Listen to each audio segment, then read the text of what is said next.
Jaswant gamer Jaswant gamer Jaswant gamer एक नाम अभी फ्री फायर कम्युनिटी के अंदर बहुत तेजी से ग्रो हो रहा है और ये नाम क्यों ग्रो हो रहा है आज इसी चीज को हम जानने वाले हैं। तो welcome back to channel master. आज हम देखने वाले हैं जसवंत गेमर की कुछ वीडियोस और उसके कुछ जवाब देने वाले हैं उसके सवालों के। Let's start. से तुम्हारे साथ स्कैम होता आ रहा है। अब तुम सोचोगे फ्री फायर इंडिया आने के बाद भी हमें वर्ल्ड सीरीज में जाने के लिए फ्री फायर मैक्स का सहारा लेना पड़ेगा। तो अभी तो हमारे पास फ्री फायर मैक्स है, फिर हमें एंट्री क्यों नहीं दी जा रही वर्ल्ड सीरीज में? तो अब देखो इस सवाल का जवाब मैं तुम्हें देता हूँ।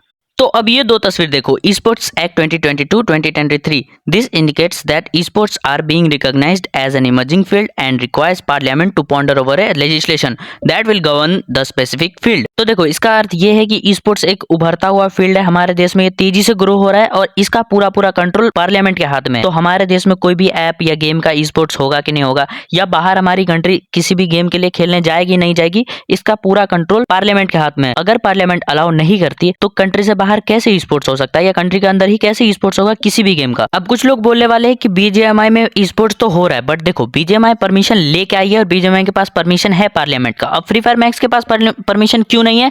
क्योंकि फ्री फायर मैक्स जब लॉन्च हुआ तब तक फ्री फायर चल रहा था और उसके परमिशन से काम हो रहा था, बट अचानक से जब फ्री फायर बैन हुआ तब फ्री फायर मैक्स के पास परमिशन ना होने के कारण ई-स्पोर्ट्स भी बंद हो गया। और ई-स्पोर्ट्स लेने के लिए जब उन्होंने पिटीशन डाला तो अब पार्लियामेंट जब तक पिटीशन पास नहीं करती तब तक ई-स्पोर्ट्स नहीं होगा। और हाल फिलहाल में ई-स्पोर्ट्स की न्यूज आ रही है, इसका मतलब है कि पिटीशन पास हो चुका है। अगर ई-स्पोर्ट्स होती है तो, और नहीं होती तो पिटीशन पास नहीं हुआ है। आगे देखते हैं। मैंने गरीना से ये सवाल किया कि यूट्यूबर्स को ब्राजील ले जाने के लिए गरीना के पास में खूब पैसे हैं, लेकिन इंडिया में टूर्नामेंट्स कराने के लिए बिल्कुल पैसे नहीं है। आप सबको पता है कि गरीना ने यूट्यूबर्स को ब्राजील ले जाने के लिए 20 से 30 लाख रुपए खर्च किए। मेरा कहना बस इतना सा था कि यूट्यूबर्स को ब्राजील ले जाने की बजाय गरीना इंडिया में एक टूर्नामेंट करा देती जिसका टोटल प्राइस पूल रख देते 20 लाख, और जो फर्स्ट आता उसको 10 लाख, जो सेकंड आता उसको 6 लाख, जो थर्ड आता उसको 4 लाख रुपए दे देते तो प्लेयर्स को बहुत ज्यादा मोटिवेशन मिलती। उनके घर में इतने लाखों में पैसे आते तो आपका गेम की पॉपुलैरिटी बढ़ती, प्लेयर्स को गेम में इंटरेस्ट आता, और बेचारे जो प्लेयर्स लो एंड डिवाइस में खेलते हैं उनको कुछ पैसा मिलता तो वो कम से कम अच्छा डिवाइस तो ले लेते।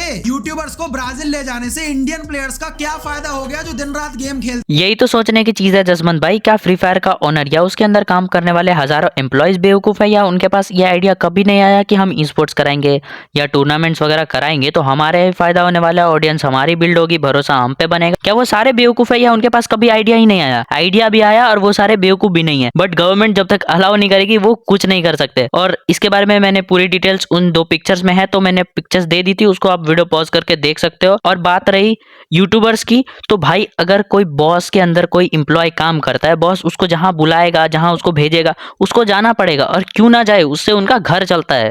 अब ये तो थे जसवंत गेमर के सवालों का जवाब। अब एक डाउट है जसवंत गेमर के मन में जो मैं क्लियर कर दूं।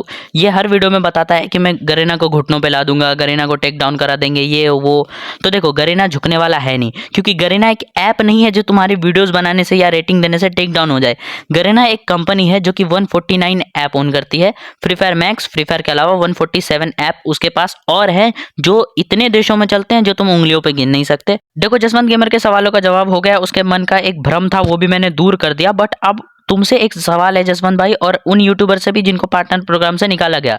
तुम लोग अगर कहते हो कि ये चीजें गलत, वो चीजें गलत, तुम ये वीडियोस पहले क्यों नहीं बनाते थे?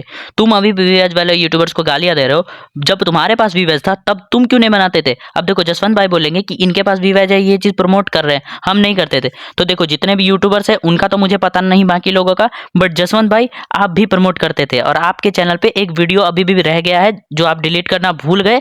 वो प्रूफ है इस बात का। बाकी यूट्यूबर्स ने प्रॉपर डिलीट करा, आप भूल गए, और वो एक पक्का प्रूफ है। खैर जाने देते हैं, आज के वीडियोस के लिए इतना ही, और बाकी वीडियो पसंद है तो वीडियो को लाइक एंड चैनल को सब्सक्राइब कर लेना।